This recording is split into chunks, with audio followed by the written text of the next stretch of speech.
Iran Israel যুদ্ধে ইসরায়েলের হামলায় গত কয়েকদিনে কমপক্ষে ৬০৬ জনের প্রাণহানি ঘটেছে বলে জানিয়েছে তেহরান। ইরানের স্বাস্থ্যমন্ত্রীর বরাত দিয়ে দেশটির রাষ্ট্রায়ত্ত সংবাদ মাধ্যমের খবরে এ তথ্য জানানো হয়। এদিকে যুদ্ধবিরতি কার্যকর হওয়ার একদিন পর আজ বুধবার ইরানের রাষ্ট্রীয় সংবাদ মাধ্যমের খবরে বলা হয়, ১২ দিন ধরে চলা ইহুদি রাষ্ট্রের আগ্রাসনে শহীদ কমান্ডার ও বিজ্ঞানীদের রাষ্ট্রীয় মর্যাদায় জানাজা আগামী শনিবার রাজধানী তেহরানে অনুষ্ঠিত হবে।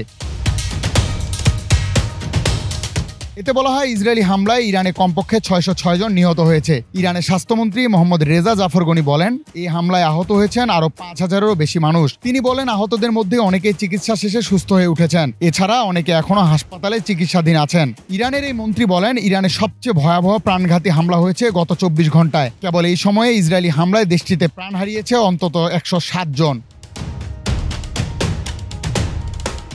এর আগে ১৩ জুন ইরানে হামলা চালায় ইসরায়েল। জবাবে ইসরায়েলে পাল্টা হামলা শুরু করেছে ইরান। এ সংঘাতের মধ্যে ২১ জুন ইরানের ৩টি পারমাণবিক স্থাপনায় যুক্তরাষ্ট্র হামলা চালায়। এর জবাব দেয় ইরান। পরদিন ২৩ জুন কাতারের মার্কিন সামরিক ঘাঁটি নিশানা করে ইরান হামলা চালায়। টানা ১২ দিন ধরে চলা এই সংকটের মধ্যে হঠাৎ যুদ্ধবিরতির ঘোষণা দেন মার্কিন প্রেসিডেন্ট ডোনাল্ড ট্রাম্প, যা গতকাল মঙ্গলবার কার্যকর হয়েছে।